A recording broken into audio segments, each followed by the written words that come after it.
Fallon, là où on est là, le jour J, le jour où ça.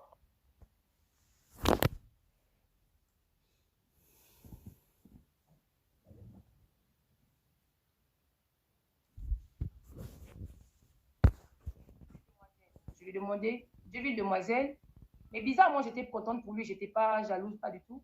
J'ai vu une demoiselle et puis j'ai vu un geste, j'ai dit, bah, j'ai vu ce qu'il fallait, je te souhaite très bon ménage. C'était pas péjoratif, c'était vraiment pas péjoratif. Et après 2 jours, il m'a appelé, il m'a dit, il faut qu'on parle. Je veux te voir, il faut qu'on parle. Je crois que j'ai quitté la maison, c'était le 2, vers 20 h par là. Et moi, j'étais à Mwanda. Je devais me rendre sur Franceville. Parce que eux, ils étaient toute la délégation, ils étaient logés à Elikonia. C'est comme ça qu'il m'a envoyé, donc on va dire quoi, les appartements. Il m'a dit, lorsque tu viens, voilà, il faut prendre une chambre à la réception parce que il faut qu'on discute.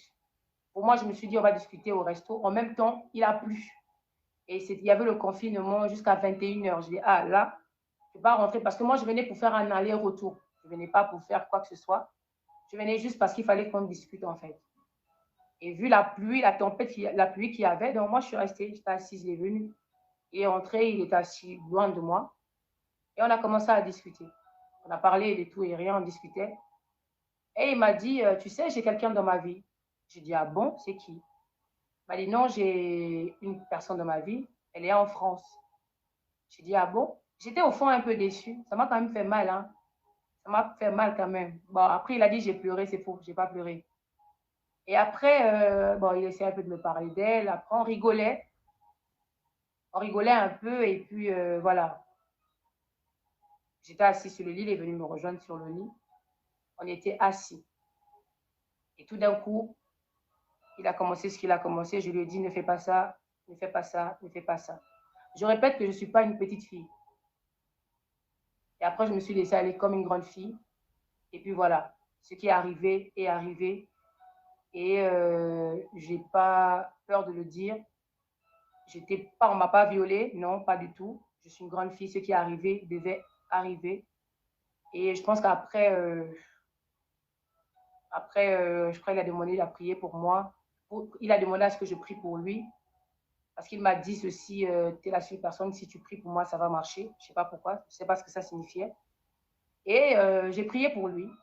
Donc autour de 4 h par là, 4 h 30, 5 h par là, il m'a dit, bah écoute, il faut que j'aille prier parce que j'ai des entretiens. J'ai des entretiens et tout ça. Après, il est parti prier. Et moi, je suis rentrée chez moi. Quand je suis rentrée chez moi, j'ai senti qu'il y a quelque chose qui s'était passé parce que il y a comme, je ne sais pas comment vous expliquer ça, c'est comme s'il y a eu un feu qui est, je ne sais pas, quelque chose est rentré, je ne sais pas. Et quand je suis rentrée, le même soir, j'ai fait la fièvre. Quand je suis rentrée, ma soeur m'a dit, toi, il y a quelque chose qui s'est passé. Bah, j'ai lâché. J'ai dit non, rien du tout. On a discuté, voilà, je n'ai pas dit la vérité à elle. Et après, je suis tombée encore malade. J'ai fait en gros 3 jours de fièvre. Je ne savais pas ce qui se passait, mais bon. Après, on n'a plus de contact pendant un moment. La fois où on a eu le contact, c'est quand il avait, on va dire, un peu viré les gens d'un département. Il m'avait appelé, il m'a dit, regarde, tes gens, je les ai enlevés, ils ne font pas le travail, ils ne font pas ça. Donc, on discutait uniquement au ministère, en fait. Et je répète pour dire, il n'y avait plus de relation. C'était juste des paroles. Pour moi, c'était juste des paroles, voilà. Ok, j'ai une question à te poser. Quand tu vas à Manda, quand tu es avec lui dans ce moment-là, on ne va pas rentrer dans la sécurité parce que c'est pas ce qui compte, on n'est pas des voyeurs. Mais est-ce que tu es sous l'emprise de Emmanuel Nzoma? Quand je dis sous l'emprise, ça veut dire que tu sens que tu ne peux pas lui résister. Parce que c'est intéressant la phase où tu dis, je lui ai dit ne fais pas ça. Quand tu dis je lui ai dit ne fais pas ça, ça veut dire que tu étais consentante ou pas consentante? Non, au début, je n'étais pas consentante parce que moi, je pensais à mon ministère. Après, il m'a dit, non, tu sais qu'il y a une robe blanche devant le Seigneur. J'ai dit, même si j'ai une robe blanche, je lui ai dit, ne fais pas ça, tu sais que j'ai un ministère. Il m'a dit, non. Après, comme je dis, au début, j'y pensais pas. Parce que moi, je répète, c'était pas un rendez-vous amoureux. Non. C'était pas un rendez-vous des amoureux, c'est pas possible. La preuve, il fallait que je rentre chez moi. Je n'étais pas venue pour dormir, c'est pas possible parce que je ne m'étais même pas apprêtée pour ça. Pour moi, je viens discuter et après, je peux rentrer. Donc, c'est sous le fait de l'intempérie que je reste. Voilà. Maintenant, dire que je suis sous l'effet de quelque chose, bah, je ne pourrais pas dire oui, non, parce que je ne sais pas. Je ne suis pas sous l'effet de quelque chose, sincèrement, je ne sais pas. Je ne sais pas reconnaître s'il y a un effet là, à ce moment-là, être sous l'effet de quelque chose. Je ne pouvais pas voir quand même. D'accord. Est-ce que pour toi, un pasteur engagé, comme il te dit, avec une autre, qui est un prophète de Dieu, qui va faire son ministère, qui est soi-disant à la montagne, parce que c'est de ça qu'il s'agit, c'est prendre un temps comme Jésus, pour être à l'écart de tout. On n'est pas dans le monde, on n'est pas en boîte de nuit, on n'est pas à l'école, on est dans un cadre pastoral et chrétien.